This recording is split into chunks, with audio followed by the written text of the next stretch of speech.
जय हिंद everyone, welcome again to the patriotic IAS. ये हमारा आईएएस पीसीएस वाला डेली करंट अफेयर्स है। इसमें हम नियर अबाउट 8 टॉपिक डिस्कस करेंगे जो यूपीएससी से रेलिवेंट है। पहला टॉपिक जो काफी काफी इंपॉर्टेंट है कि हमारा जो लोकसभा का इलेक्शन है उसका डेट आ गया है, और जब डेट आता है तो मॉडल कोड ऑफ कंडक्ट उसी दिन से इम्प्लीमेंट हो जाता है। तो ये हम देखेंगे। प्रीलिम्स के पर्सपेक्टिव से काफी फैक्ट दिया हुआ है, मेंस को भी थोड़ा सा ध्यान में रख के एक दो पॉइंट देखेंगे। अभी हम देख रहे हैं इलेक्टोरल बॉन्ड से काफी इंटरेस्टिंग जो चीजें आ रही हैं निकल के। तो इसमें एक दो पॉइंट हम यूज कर सकते हैं जब भी हम इलेक्शन से रिलेटेड इलेक्टोरल बॉन्ड पे कभी कमेंट कर रहे हो। इसमें देखा गया है कि कई कंपनियां ऐसी हैं जिन्होंने बनाया ही इसी लिए गया था कि इलेक्टोरल बॉन्ड खरीद के पार्टी को दे दें। तो ये मेंस के लिए एक दो पॉइंट हमें दे देगा। Then we will study Indian Navy warship risk 17 crew member of the जो पायलट्स अटैक हो रहा है, वो जो हाईजैक कर रहे हैं।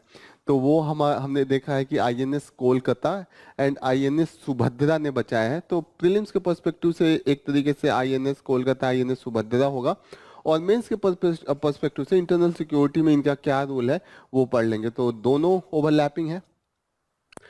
देन वी विल स्टडी एक ड्रग आया है, medicine for the treatment of the sickle cell anaemia, that is the sickle cell disease. तो प्रीलिम्स के लिए इंपॉर्टेंट हो गया और मेंस के लिए भी इंपॉर्टेंट हो गया साइंस एंड टेक्नोलॉजी में। ठीक है, मेंस में जो जीएस पेपर 2 है हेल्थ सेक्टर, उसमें भी इसका रेलिवेंस है। एक हम देखेंगे अजगर सिद्धारा टेम्पल तमिलनाडु में है, उसका यूनिक तरीके का कल्चर है, ट्रेडिशन है। तो उसको आर्ट एंड कल्चर के रूप के लिए पढ़ेंगे mains as well as for the prelims. उसके बाद हम अग्नि 5 का टेस्ट किए हैं कि मल्टीपल इंडिपेंडेंटली टारगेटेबल री एंट्री व्हीकल, ये है जो टेक्नोलॉजी है। तो बहुत इंपॉर्टेंट है मेंस एंड प्री दोनों के लिए ये भी है। एंड लास्ट में हम देखेंगे who will benefit from the CAA rules. जो रूल्स आया है अभी तक हमने बेसिक्स जाना है, लेकिन बेनिफिट्स किसको हो रहा है उसके पर्सपेक्टिव से मेंस के लिए देख लेंगे। So this will be all about, let's start from the front page. Seven phase poll fest to kick off April 19 और 1 जून तक होगा। तो जो ड्यूरेशन है 19 अप्रैल पूरा मई फिर जून, इतना लंबा। इसके पहले इससे ज्यादा जो लॉन्गेस्ट टाइम रहा है वो जो फर्स्ट इलेक्शन हमारा था 1951-52 में, वो था, वो स्टार्ट हुआ था नियर अबाउट सितंबर 1951 में एंड फरवरी 1952 तक चला था। तो दैट्स इज इम्पोर्टेंट हियो। तो ये याद रखिएगा। दूसरी चीज आपको ये याद रखना है कि जिस दिन से पोल डेट डिक्लेयर होता है, कल डिक्लेयर हो गया, कल से मॉडल कोड ऑफ कंडक्ट लग गया, तो प्रीलिम्स में पूछ सकता है कि मॉडल कोड ऑफ कंडक्ट किस डेट से लगता है और कब तक रहता है। जब तक डिक्लेयर न हो जाए रिजल्ट तो तब तक रहता है। तो ये प्रीलिम्स के पर्सपेक्टिव से काफी इंपॉर्टेंट हो गया। देन हम देखेंगे कि इस लोकसभा के साथ साथ साइमल्टेनियस इलेक्शन हो रहा है। अगर मैं पूछूं कौन सा स्टेट है जिसमें साइमल्टेनियस इलेक्शन होगा, कैन यू आंसर? उड़ीसा को हमेशा याद रखिएगा, ये कंटिन्यूअसली इसका साइमल्टेनियस इलेक्शन होता है। फिर सिक्किम का है, अरुणाचल प्रदेश का है और आंध्र प्रदेश का है। एपी दो हो गए, तो दो तो ऐसे ही याद रहेंगे चार में से। उड़ीसा हमेशा से होता है तो ये याद रहेगा, और सिक्किम को भी आप याद रखिएगा। एक चीज और देखिएगा, जो अभी नंबर दिखा रहा है 543 है, पहले 545 था। ये कैसे कम हो गए? दो जो नॉमिनेटेड एंग्लो इंडियन मेंबर्स थे, जो हमने 104 कॉन्स्टिट्यूशनल अमेंडमेंट किया है, उनको अब नॉमिनेशन की जो पद्धति थी, जो रूल था, वो हमने हटा दिया, रिपील कर दिया, कॉन्स्टिट्यूशन से ही हटा दिया। तो कहीं ना कहीं अब केवल 543 ही होंगे। ओके, यहाँ पे साइमल्टेनियस वाला इलेक्शन दे दिया। केवल 3 स्टेट में 7 फेज में हो रहा है। 3 स्टेट्स में, वो है बिहार, वेस्ट बंगाल एंड उत्तर प्रदेश। तो ये तीनों की आबादी काफी ज्यादा है, शायद इसलिए इनमें तीनों में लगातार 7 फेज में इलेक्शन होंगे। ठीक है, नेक्स्ट न्यूज जो हम लेंगे वो हम काफी इंटरेस्टिंग एक ऑब्जर्वेशन आया है कि जो इलेक्टोरल बॉन्ड है उसको खरीदने के लिए हमने देखा है कि बहुत सी कंपनियां फॉर्म की गई हैं। उस कंपनी का सिर्फ पर्पज ही यही था कि इलेक्टोरल बॉन्ड खरीदिए और आप उनको पॉलिटिकल पार्टी को दे दीजिए। और बहुत से तो ऐसे हैं जो यहाँ पे एक दिया है, बीजेपी के एक एमपी का firm brought the bond after the dam deal. Deal हुआ, इधर बॉन्ड खरीदा, बॉन्ड फंडिंग हो गई। तो ऐसे ऐसे हमने बहुत से केस देखे हैं और अभी क्लियरिटी नहीं है क्योंकि कोड नहीं मिला है कि वो, ये तो पता है कि इन्होंने इतना बॉन्ड खरीदा और किस पार्टी को सबसे ज्यादा मिला, लेकिन ये नहीं पता चल पा रहा है किसने किसको दिया। अगर वो कोड मिल जाए, सुप्रीम कोर्ट ने अभी बोला है, देखते हैं क्या होता है, तो ये पता चल जाएगा कि किसने। ये देखिएगा कि कई कंपनियां ऐसी हैं 100 करोड़ से ज्यादा बॉन्ड खरीदी हैं, सिर्फ उन्होंने कंपनी बनाया, डायरेक्टर दो दो कंपनी में थे ये इलेक्टोरल बॉन्ड खरीद के पार्टी को देने के लिए, सोल पर्पज। और ऐसे एक नहीं 12 कंपनियों ने ऐसे ट्रांजैक्शन किए हैं, यहां पे डेटा दिया हुआ है। तो जस्ट जैसे आप कभी इलेक्शन के बारे में लिखना है, इलेक्टोरल बॉन्ड पे कमेंट करना है, तो एक दो पॉइंट यहां से बन जाएगा, बस इसी का यूज है, otherwise there is no use. Basics हमने जान लिया है already, we have gone through. ये है Indian navy warship rescues 17 crew member of hijacked merchant vessel.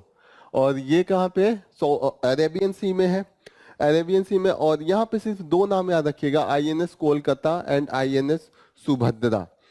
INS Subhadra जो है वो कोस्ट गार्ड पेट्रोल वेसल है, और जो आईएनएस कोलकाता है ये डिस्ट्रॉयर है। डिस्ट्रॉयर किसे करेगा, जो मिसाइल का अटैक होता है उसको काउंटर अटैक करके डिस्ट्रॉय करेगा।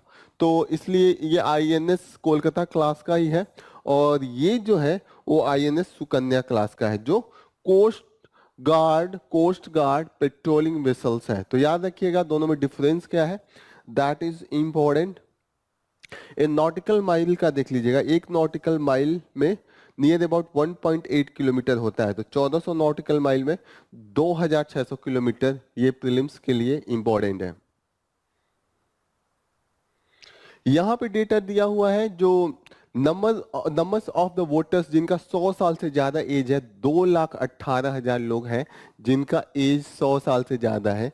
जिनका एज 85 साल से ज्यादा है 81 लाख लोग हैं। तो ये एक इंटरेस्टिंग डेटा है। जो डिसेबल्ड पर्सन है 40% से ज्यादा डिसेबिलिटी है, 88 लाख है। टोटल पोलिंग स्टेशन इस बार 10 लाख है। कैन यू इमेजिन, 10 लाख तो किसी किसी देश का पॉपुलेशन होता है, हमारे पास उतना जो है पोलिंग स्टेशन है। एंड ओवरसीज इलेक्टोरस, ये देखिएगा जो यंग वोटर्स है जो पहली बार वोट देने जा रहे हैं 18-19 साल के हैं, 1,84,00,000 हैं ऐसे। So you can understand. Transgender person 48,000 and total number of voters इस बार नियर अबाउट 96 करोड़ हैं। Can you imagine. Next important news जो हम लेने जा रहे हैं वो indigenous drug develop to treat the sickle cell disease. तो सिकल सेल डिजीज जो है वो जेनेटिक डिजीज है that transfer from the parents to the children. तो ये इंपॉर्टेंट है, इसका अभी तक मेडिसिन नहीं था। और जो इंडिजीनियस ड्रग यहाँ पे बात हो रहा है ये क्योर के लिए नहीं है। During the sickle cell disease there is a huge pain, और वो पेन एक लिमिट्स के ज्यादा हो जाता है, उसके लिए हमें दवा की लेने की जरूरत होती है। वो दवा इंडिया में अवेलेबल नहीं था, वो फॉरेन से इंपोर्ट करके आते थे। पहली बार उसका इंडियन कंपनी ने बनाया, उसका नाम है अकमूल ड्रग एंड फार्मास्यूटिकल लिमिटेड। ये याद रखिएगा, अकमूल्स ड्रग एंड फार्मास्यूटिकल लिमिटेड। और इसका जो प्राइस इन्होंने दिया है 1% है, जो फॉरेन से लाते हैं 600 रुपए। तो इसका मतलब अगर फॉरेन से लाते थे तो उसका तो 2 जीरो बढ़ाएंगे तो 60,000 रुपए हो जाता है। और ये मैक्सिमम ट्राइबल्स में है, तो आप समझ सकते हैं कि कितना कॉस्टली होता होगा इनके लिए। तो please remember this. Sickle cell ये सिकल सेल अनेमिया काफी इंपॉर्टेंट है क्योंकि ये इंडिया में पाया जाता है। तो इसका बेसिक्स थोड़ा जान जाते हैं। ये नॉर्मल ब्लड सेल होता है, वो गोल होता है, राउंड होता है। लेकिन जो सिकल सेल होता है, वो सिकल आपने देखा होगा गांव में जो खेत में हम फसल काटने के लिए यूज करते हैं, उसके शेप का हो जाता है। तो ये क्यों होता है, ये जो एबनॉर्मेलिटी आ जाती है in the cell, haemoglobin, haemoglobin में एबनॉर्मेलिटी आती है, उसके कारण वो सिकल जैसे हो जाता है और वो स्टीफ भी हो जाता है, कड़ा थोड़ा सा। अगर वो स्टीफ हो जाए और साथ साथ वो सिकल सेप का हो जाए तो उसके फ्लो में दिक्कत आती है। तो जो पतले हमारे नस होते हैं उसको उसको क्रॉस नहीं कर पाता है, उस वहां पे स्टक करने लगता है। It get stuck in small blood vessels when this is in the shape of the this sickle. ये नॉर्मल सेल है, गोल है, राउंडेड है। आपने देखा होगा राउंड कोई भी हो तो उसको फ्लो कीजिए नीचे, काफी अच्छे से वो फ्लो करता है। आपने बॉल को देखा होगा, अगर बॉल हमेशा देखते होंगे राउंड होता है, अगर बॉल को चौड़ा बना दिया जाए स्क्वायर के शेप का तो वो उतने तेजी से मूव नहीं करेगा। तो यहाँ पे भी यही है। ये आप देखिए कि यहाँ पे ये नसें हैं, इसमें ये राउंड राउंड फ्लो कर रहा है, दिस इज द वीन्स। और यहाँ पे अगर ये सिकल सेल हो जाता है तो क्लॉगिंग हो जाती है और क्लॉगिंग के कारण पेन बहुत ज्यादा होता है। तो यहाँ पे कंडीशन भी दिया है। एंड इंडिया में क्या कंडीशन है, वर्ल्ड का सब सहारन अफ्रीका के बाद ज्यादा केसेज इंडिया में है। 2 करोड़ बच्चों के पास बच्चों को लोगों को ये सिकल सेल है और हर साल 40,000 बच्चे पैदा होते हैं जो जिनको सिकल सेल होता है। एक चीज और आप ध्यान में रखिएगा कि ये इंडिया में ट्राइबल्स में ज्यादा है और ट्राइबल्स कहाँ के 4 स्टेट हैं, मध्य प्रदेश, महाराष्ट्र, छत्तीसगढ़ एंड उड़ीसा। चारों स्टेट सेंट्रल इंडिया के हैं, एकदम बीचों बीच याद रहेगा, कनेक्टेड है, तो आपको याद करने में दिक्कत भी नहीं होगा। This is the thing. Okay, क्यों होता है, मेन रीजन है उसको याद रखिएगा। This is happening due to the autosomal recessive genetic disorder. यहां पे दिया हुआ है, please remember this. Autosomal recessive genetic disorder, इसमें यह होता है कि दोनों पेरेंट्स का जीन जो एबनॉर्मल जीन है वो बच्चे में चला जाए। अगर एक भी जाएगा तो नहीं होगा, अगर जब 2 जाएगा तभी होगा। एक जाएगा तो ये है कि वो सिम्पटम नहीं होगा, जो दर्द होता है वो नहीं होगा, सिकल सेल डिजीज नहीं होगा।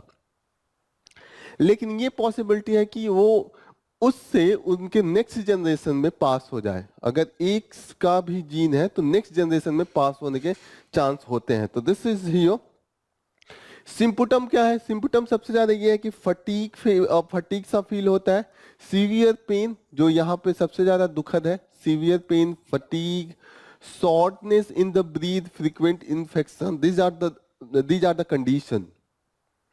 इंडियन गवर्नमेंट इस पे काफी ध्यान दे रही है और उसके लिए इंडियन गवर्नमेंट ने national sickle cell anaemia elimination mission लेके आए हैं। और ये क्या एम कर रहा है, क्या एम करना चाहिए, आप खुद सोचिए कि जो ट्राइबल्स हैं उनमें डायग्नोसिस एंड स्क्रीनिंग नहीं हो पाती है।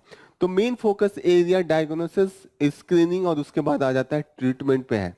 Okay, so this is here the national sickle cell anaemia elimination mission. इतना बस याद रखिए, that is more than sufficient. एक वीडियो है, देख के थोड़ा सा क्लियरिटी आएगा सिकल सेल अनीमिया से, वो थोड़ा देख लेते हैं। Have you ever pondered the mysteries of genetic inheritance, specifically how certain disorders make their way from one generation to another? Today we dive into the fascinating world of genetics, focusing on the concept of autosomal recessive genetic disorders and one such condition, sickle cell disease, commonly known as SCD. Now, to understand autosomal recessive genetic disorders, we need to break down the term. Autosomal refers to the fact that the genes involved are located on one of the 22 pairs of autosomes, the non-sex chromosomes. Recessive implies that 2 copies of an abnormal gene must be present for the disorder to develop. Imagine a coin toss. If both parents carry 1 copy of the abnormal gene and 1 normal gene, each child they have is like a new toss of the coin. Each toss, or in this case each child, has a 25% chance of inheriting 2 abnormal genes and developing the disorder. This is the crux of autosomal recessive inheritance. Now let us discuss sickle cell disease. This condition affects the red blood cells, causing them to assume a crescent or sickle shape. These abnormal cells can cause various complications as they can block blood flow in small vessels. SCD is a classic example of an autosomal recessive genetic disorder. So how does SCD inheritance work? Well, for a child to develop sickle cell disease, they must inherit 2 copies of the sickle cell gene, 1 from each parent. If both parents are carriers of the sickle cell gene, each of their children has a 1 in 4 chance of inheriting the disease. However, it's important to remember that inheriting the sickle cell trait is not the same as having the disease. Children who inherit only one sickle cell gene from one parent and the normal gene from the other parent do not develop SCD. These individuals are carriers, or as they are sometimes called, sickle cell trait. They can pass the gene on to their offspring, but they typically do not experience the symptoms of the disease themselves. In conclusion, understanding the mechanics of autosomal recessive genetic disorders like sickle cell disease is key to deciphering how these conditions are passed down through generations. It all boils down to the genetic lottery that happens at conception, where the combination of genes from each parent determines whether a child will develop the disorder, be a carrier, or be free of the disease. This knowledge can empower individuals to make informed decisions about their health and their children's health. So this is all about the sickle cell anemia and how it develops. Next important news is very interesting. It is with respect to the one of the tradition that is followed in the one of the temple that is known as the Ajagu Muthu Ajgar Siddhar temple. This is the Ajagu Muthu Ajgar Siddhar temple. This is in the Tamil Nadu, a village in the Tamil Nadu, and here there is the unique culture that the devotees offer, यहाँ पे devotees जो है वो offer करते हैं, क्या offer करते हैं, डॉल्स एंड छोटे छोटे जो मिनिएचर होते हैं. देखिए ये पूरा वो टेम्पल के बाहर ऐसे बने रहते हैं और इसका चलन कब से है, ये मंदिर 300 साल पुराना है. और यहाँ पे माना जाता है कि एक बार एक टाइम पे एक प्रीस्ट आए थे, उनका नाम था अजगर स्वामी, और इन्होंने क्या किया था, एक यहाँ पे एक फैमिली रहती थी, एक कपल रहता था, उनका बच्चा नहीं हो रहा था. अब बच्चा पैदा नहीं हुआ था, 15 साल मैरिज को हो गई थी. तो वो प्रीस्ट के पास आए, प्रीस्ट ने उनको ब्लेसिंग दिया, आशीर्वाद दिया. फिर कुछ दिन बाद उनका बच्चा पैदा हो गया. तो फिर उनके सपने में आया था कि आप क्या कीजिए कि बच्चे के ही टाइप का एक डॉल बना के आप वहाँ पे मंदिर के बाहर रखाइए. तब से ये कल्चर है, किसी को भी विश कुछ भी होता है वो इस मंदिर में जाते हैं और जब विश कंप्लीट हो जाता है तो वो जो फॉर्म में उनका विश कंप्लीट होता है, जैसे अगर किसी ने कहा कि हमें पुलिस बनना है और वो पुलिस बन गए तो पुलिस टाइप का, देखिए यहाँ पुलिस टाइप का ही एक बना के कर देंगे. कोई नेता बनना चाहता है, नेता बन गया, फिर उसका वो नेता टाइप का अपना डॉल बना के देगा. किसी को डायरेक्टर बनना है तो यहाँ पे सारे टाइप के आपको डॉल एंड इस टाइप का वो मिलेगा. अय्यनार यहाँ के मुख्य डीटी हैं, ये ट्राइबल डीटी हैं. Okay, so this is all about this culture, this tradition. This is from the Tamil Nadu, Cuddalore district of the Tamil Nadu. इसको याद रखिएगा. नेक्स्ट इंपॉर्टेंट न्यूज काफी इंटरेस्टिंग न्यूज है. Agni 5 test India makes the MIRV leap. तो MIRV क्या है, पहले तो ये जाने. This is the multiple independently re entry vehicle technology, इसका फुल फॉर्म यही है. तो यहाँ पे एक बात आ रहा है कि मल्टीपल इंडिपेंडेंटली टारगेटेबल, तो इसका क्या मतलब हुआ. और दूसरा जो वर्ड आ रहा है वो आ रहा है कि री एंट्री व्हीकल. तो व्हाट इज सिग्निफाइज, ये दोनों का मतलब क्या हुआ. यहाँ पे है कि मल्टीपल इंडिपेंडेंटली टारगेटेबल री एंट्री व्हीकल. तो मैं इसको थोड़ा सा क्लियर करूंगा. अगर ये क्लियर हो गया तो पूरा का पूरा टेक्नोलॉजी क्लियर हो जाएगा. मल्टीपल इंडिपेंडेंटली टारगेटेबल का मतलब होता है कि आप एक टारगेट मारिए और उससे आप जो अटैक कर रहे हैं, एक आप पत्थर फेंकिए और उससे 5 पत्थर निकल के जाए, 5 लोगों को चोट लगे एक पत्थर से, तो उसको कहेंगे मल्टीपल टारगेट. अब यहाँ पे सोचे कि एक क्रिकेट का एग्जांपल लेते हैं कि यहाँ पे सचिन तेंदुलकर बैटिंग कर रहे हैं और शोएब अख्तर बॉलिंग कर रहे हैं. ठीक है, अब सचिन ने एक मारा हवा में बॉल और यहाँ पे फील्डिंग करने के लिए खड़े हैं शायद आफरीदी, ऐसा मान लेते हैं. ठीक है, अब एक बॉल आ रहा है तो यहाँ पे इनको कैच करना इजी रहेगा, ये कैच कर लेंगे. लेकिन सोचिए कि यहाँ पे इन्होंने बॉल मारा और ऐसा टेक्नोलॉजी है कि यहाँ पे आते आते ये जो बॉल है ये 5, 6, 8 बॉल बन जाए, कुछ ज्यादा नंबर्स ऑफ बॉल बन जाए. अब ये कैच कर पाएंगे? नहीं कैच कर पाएंगे. तो दिस इज द टेक्नोलॉजी की ऐसा टेक्नोलॉजी है कि मिसाइल से निकलेगा, यहां से यहां तक आएगा, और जब अटैक होना होगा काफी करीब आके इसके जो वॉरहेड होंगे यहां से 8, 9, 10 ऐसे बम निकलेंगे, न्यूक्लियर वेपन्स, और वहां से अटैक होगा। तो यहाँ पे अगर कोई प्रोटेक्शन के लिए एयर डिफेंस है तो वो भी उसको नहीं प्रोटेक्ट कर पाएगा। कहीं ना कहीं वो एक को करेगा ना, वो भी कंफ्यूज हो जाएगा कि एक कौन सा है। दूसरी चीज है कि री एंट्री व्हीकल। अब इनका जो रेंज है, जो मिसाइल का रेंज है, जो अग्नि 5 है वो 5000 से 8000 किलोमीटर है। तो 5000 से 8000 किलोमीटर काफी लंबा होता है।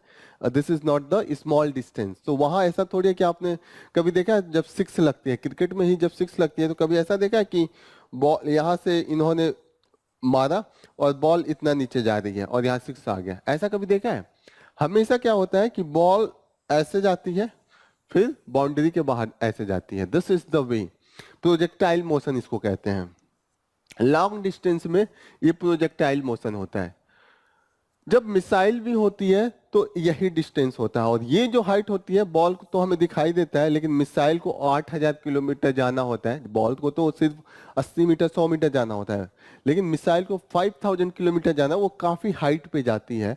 और ये इतने हाइट पे होती है जो हमारा एटमॉस्फेयर है उसके बाहर चला जाता है। एटमॉस्फेयर कितना होता है? Normal it is 80 kilometre atmosphere, जहाँ पे डिफरेंट गैसेस पार्टिकल हो, मेन जहाँ पे इन्वायरमेंट हो हमारा, ठीक है। तो ये एटमॉस्फेयर होता है। टोपोस्फेयर, स्ट्रेटोस्फेयर आपने पढ़ा होगा, the distance of troposphere then stratosphere, okay.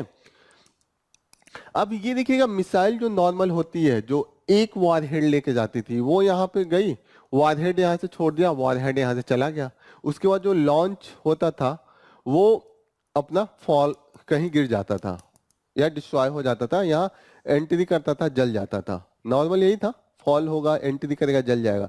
लेकिन हम इसको इतना टेक्नोलॉजी से बना रहे हैं कि ये जलेगा नहीं, ये इसके साथ साथ आएगा और ये काफी पास में आके इसको वॉरहेड को छोड़ेगा, ताकि टारगेट का जो एक्यूरेसी होगा वो हाई होगा। अब खुद ही सोचिए कि if you have to kill someone from the your pistol और योर गन, तो वो दूर से मारने पे निशाना चूकने का ज्यादा चांस होता है।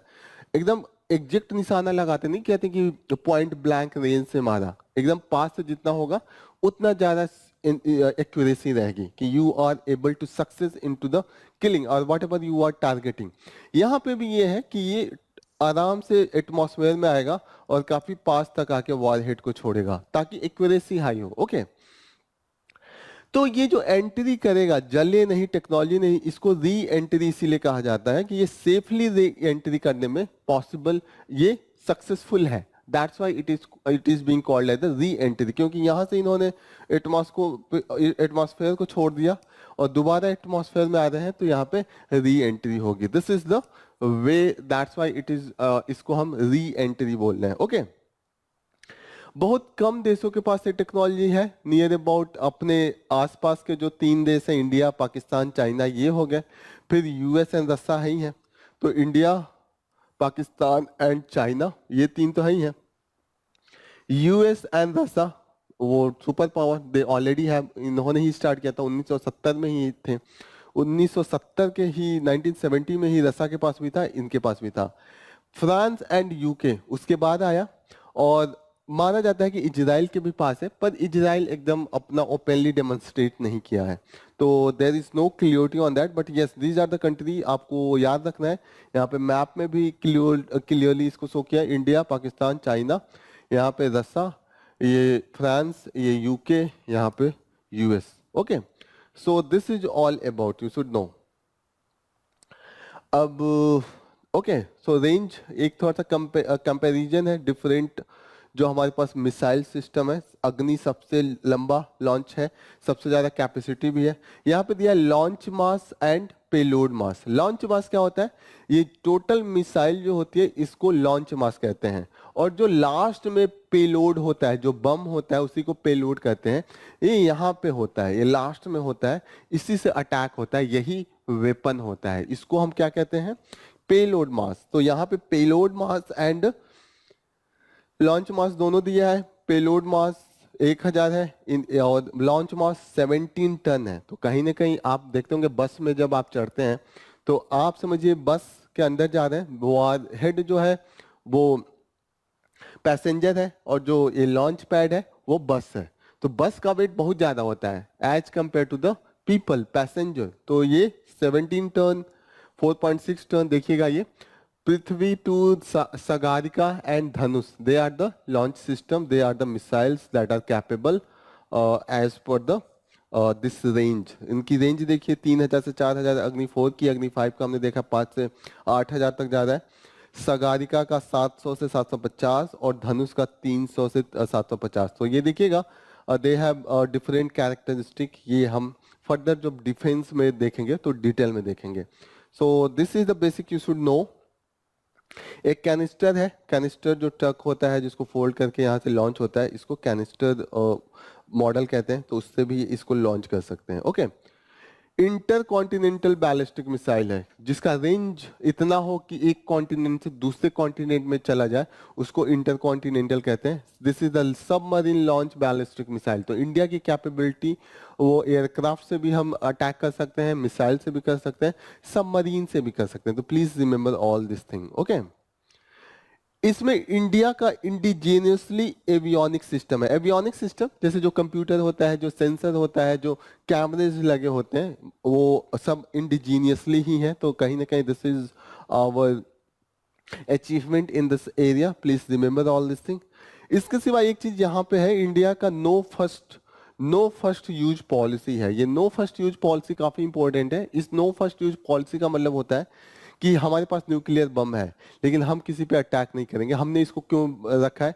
अपने ऊपर कभी अटैक हुआ तो अपने सेफ्टी के लिए रखा है। ऐसे होता है ना कि हमारे पास तो गन है लेकिन हम शरीफ लोग हैं, हम किसी पे अटैक नहीं करते हैं, लेकिन जब अटैक होगा तो हम अटैक करेंगे।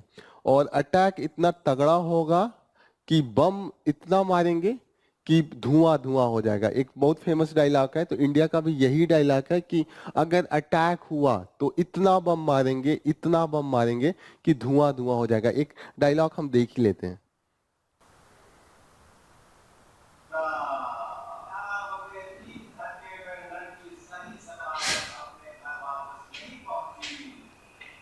पूरे इलाके में इतना बम मारेंगे कि इलाका धुआं हो जाएगा। इंडिया का भी सेम प्रिंसिपल है कि वी विल नॉट अटैक, हम अटैक नहीं करेंगे, लेकिन अटैक हुआ तो हम छोड़ेंगे नहीं। इतने मतलब अटैक जब हम करेंगे तो इस लेवल का होगा कि उस देश का कुछ बचेगा नहीं। This is the known as the no first use policy, minimum credible distance deterrence. तो प्लीज इसको याद रखिएगा। इस पर बहुत डिबेट आ रहा है कि आप तो कह रहे हैं ठीक है इतना बम मारेंगे धुआं धुआं हो जाएगा, लेकिन जब अटैक अगर न्यूक्लियर वेपन से हो गया तो बचेंगे तब तो मारेंगे आप बम। क्योंकि न्यूक्लियर वेपन इतना स्ट्रांग है कि आज का जो न्यूक्लियर वेपन है वो पूरे कंट्री को ही खत्म कर देगा। तो you will not have that much reaction time. Retaliate कैसे करेंगे? तो काफी क्रिटिसिज्म होता है कि इंडिया को ये वापस लेना चाहिए, क्योंकि हमें लगेगा कि अटैक थोड़ा भी हम पे होने वाला है, अगर हमें लगेगा तो हम अटैक करेंगे, क्योंकि एग्जिस्टेंशियल क्राइसिस है। न्यूक्लियर वेपन बहुत स्ट्रांग होता है। सोचो 1945 में जो जापान पे गिरा था, इतना छोटा था, दो सिटी को पूरा खत्म कर दिया था। अब क्या है, उससे 1000 गुना ज्यादा की कैपेसिटी के न्यूक्लियर मिसाइल बन रहे हैं। यहाँ पे है कि it can help defeat the ballistic missile system, missile defence system. तो हमने देखा है कि जब एक साथ कई टारगेट पे होगा तो अगर आपका मिसाइल सिस्टम भी है तो आप एक को अटैक करेंगे ना, वो 7-8 को आप नहीं कर पाएंगे। तो कहीं ना कहीं जो बैलिस्टिक मिसाइल डिफेंस सिस्टम है, जैसे चाइना के पास भी है, पाकिस्तान के भी पास है, तो वो हम इससे उसको हम पेनिट्रेट कर सकते हैं। यहाँ पे लिखा व्हाट लाई अहेड। यहाँ पे है कि कंपटीशन चल रहा है। कंपटीशन ये है कि चाइना सोचता है कि यूएस के बराबर हमारा नंबर ऑफ जो वॉर हेड्स हैं, मिसाइल्स हैं, वो हो जाए। इंडिया सोचता है चाइना के बराबर हो जाए। पाकिस्तान सोचता है इंडिया के बराबर हो जाए। तो अभी मैं बताता हूँ, जैसे कि ये अगर यूएस का लेवल है और चाइना यहाँ पे है, तो चाइना सोचता है कि हम भी यहाँ तक चले जाए। अब इंडिया का लेवल ये है, इंडिया सोचता है हम यहाँ तक चले जाए। अब पाकिस्तान का तो लेवल ये है, ओके, पाकिस्तान तो भी कहता है ये। अब सोचिए पाकिस्तान के पास इकोनॉमी कुछ नहीं है, फिर भी उनके पास सारे बम होते हैं। क्यों? क्योंकि उनका डायलॉग ही है कि घास का रोटी खाएंगे, बम हम बनाएंगे। तो बम वो कैसे भी बनाएंगे, भले वो खाएं या पिए या नहीं, तो उनके पास बम हर तरीके के रहते हैं। तो कभी बम से रिलेटेड है तो पाकिस्तान के पास वो रहता है, अगर इंडिया के पास आ गया तो पाकिस्तान अपना पूरा जमीन बेच देगा लेकिन बम जरूर बनाएगा। This is the concept of the development of weapons in the Pakistan. एक न्यूज है जो सीए से रिलेटेड है। यहाँ पे सीए के बारे में तो नहीं बोला है, लेकिन ये बातें हो रही हैं कि सीए जो सीएए का हम इम्प्लीमेंटेशन कर रहे हैं वो कितना इम्पैक्टफुल ग्राउंड पे है, किसको बेनिफिट होगा। तो पहली बात ये है कि इन्होंने, हम बेसिक्स जानते हैं कि ये सीएए जो है वो 6 कम्युनिटी के लिए है, नॉन मुस्लिम है, मुस्लिम को छोड़ के 6 वो जो हमारे वहाँ रिलीजन है जिनको रिकॉग्नाइज किया गया है वो है, और 3 देश के लिए, अफगानिस्तान, बांग्लादेश एंड पाकिस्तान। तो ये तो बेसिक्स हो गया। अब ये है कि ये जो रूल बनाया गया था वो बनाया गया था कि अनडॉक्यूमेंटेड माइग्रेंट्स के लिए था, कि जिसके पास डॉक्यूमेंट्स नहीं है ऐसे ही आ गए हैं इंडिया में। लेकिन अब यहाँ पे जो रूल है वो कह रहे हैं कि कई डॉक्यूमेंट्स अपलोड करना है। यहाँ तक ये कह रहे हैं कि डॉक्यूमेंट इशूड बाय द, जो ये 3 कंट्रीज है, अफगानिस्तान वो चाहिए कि ये बताइए कि आप वहां से आए हैं, उसका एक डॉक्यूमेंटेशन चाहिए। उसके लिए इन्होंने दे के रखा है कि क्या क्या डॉक्यूमेंट्स लगेगा। फिर इन्होंने कहा कि इंडिया में आपने कब एंट्री किया उसका डॉक्यूमेंट दीजिए, इंडिया में रह रहे हैं उसके लिए भी डॉक्यूमेंट दीजिए। तो यहाँ पे they have given the different records कि आपको ये सबमिट करना है, जैसे कि लाइसेंस एंड टेनेंसी रिकॉर्ड हो सकता है कि आप वहाँ रहते थे, सर्टिफिकेट ऑफ, जैसे किसी स्कूल में आपने पढ़ाई की तो वो दीजिए। अपलोड करने का मेथड भी दिया हुआ है रूल्स में, सारा ऑफलाइन ही होगा। इंडिया में आपने एंट्री किया तो यहाँ पे आके आपने आधार बनवाया होगा तो वो दीजिए, या पैन बनवाया होगा तो ये दीजिए। जो भी आपके पास है वो आपको डॉक्यूमेंट्स अपलोड करना है, ठीक है। फिर यहाँ पे बात हो रही है कि कितना बेनिफिशियरी होगा ये सीएए। तो हमारे होम मिनिस्ट्री ने राज्यसभा में अभी हाल ही में बोला था lakhs and crore of people will benefit. लेकिन तृणमूल कांग्रेस के लीडर हैं, उन्होंने बोला है कि directors of the intelligence bureau ने बोला है कि 31,000 पीपल को ही फायदा हो सकता है। अब यहाँ पे देखिए what is the implication on the different states. जो मोस्टली स्टेट जो अगर देखें यहाँ पे दिया हुआ है वो वेस्टर्न स्टेट्स है, साथ साथ यहाँ पे भी दिया हुआ है कि large number of Hindus and Sikhs from the Pakistan and Afghanistan who came to India by the legal means but they find their documents like the visa passports have expired, तो उनको भी कहीं ना कहीं CAA से होप है। फिर इन्होंने बोला कि 80,000 जो लोग आए हैं from the Pakistan, they are Hindu and Hindus from the Pakistan, 2010 से ही वो लॉन्ग टर्म वीजा पे है। Long term visa near about 5 years का वीजा दिया जाता है, और ये मेनली होता है the precursor to the citizenship. जिसको सिटीजनशिप लेना होता है वो लोग 5 साल का वीजा लेके आते हैं, वरना आदमी 10-15 दिन, 1 महीने का वीजा लेके आता है ऐसे घूमने। तो दिस इज अदर थिंग। एक चीज याद रखिएगा कि ये वेस्ट बंगाल में एक मतुआ सेक्ट है, और मतुआ सेक्ट का near about a large population, वो एससी कम्युनिटी में आते हैं, उनको इससे बेनिफिट हो सकता है। तो here it is given.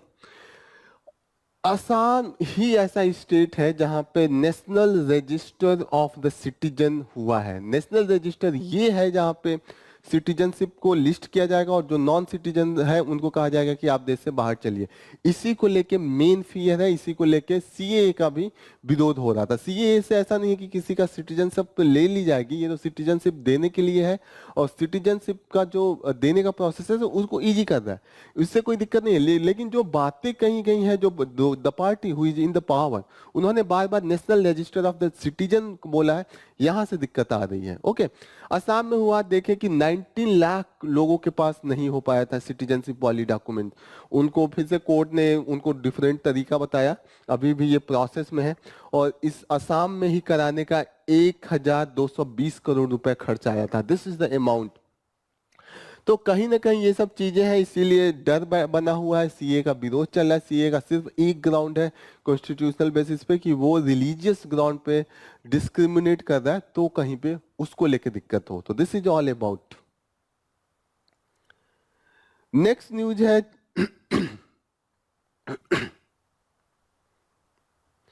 Next news है चाइना और यूएस का जो आपस में कोल्ड वॉर टाइप का चल रहा है, उसको लेके है। अब यूएस बोल रहा है कि हम इनके कुछ जो ऐप है, जैसे कि इनका ऐप टिकटॉक बहुत फेमस है, आपने भी यूज किया होगा।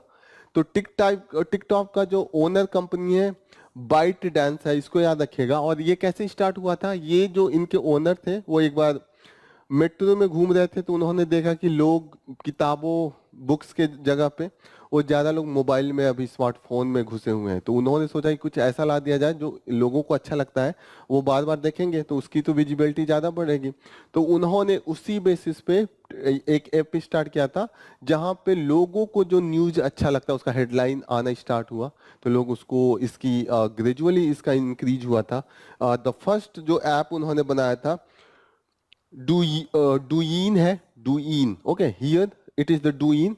डूइन के बाद इन्होंने टिकटॉक पे आए थे, तो डूइन को भी काफी अच्छा रिस्पांस मिला था। उसके बाद टिकटॉक तो बिलियंस में इसको लोगों ने अपलोड किया, इंस्टॉल किया। तो इसी के बाद ये मेजर टॉप 50 में जो फोर्ब्स का आता है लिस्ट, उसमें टॉप 50 में आ गए थे इसी के बाद। तो यू शुड रिमेंबर। अब इसके साथ दिक्कत है कि जब आप कोई भी ऐप यूज करते हैं तो वो आपका इंफॉर्मेशन लेता है। अब इंफॉर्मेशन लेगा तो कंपनी को फायदा होगा, वो ज्यादा से ज्यादा जो आपको अच्छा लगता है वो प्रोवाइड करेगा। तो आप उसके वीडियो को ज्यादा देखेंगे तो उसको बेनिफिट ज्यादा होगा, आपको भी फायदा होगा। आपको जो अच्छा लगता है वो अपने आप आ जाएगा, आपको बार बार जाके सर्च नहीं करना पड़ेगा, तो दोनों का फायदा है। लेकिन अब यूएस कह रहा है कि ये जो डेटा ले रहे हैं पर्सनल डेटा, उसका मिसयूज होगा। और चाइना में है तो चाइनीज कंपनी है तो मिसयूज कर सकता है।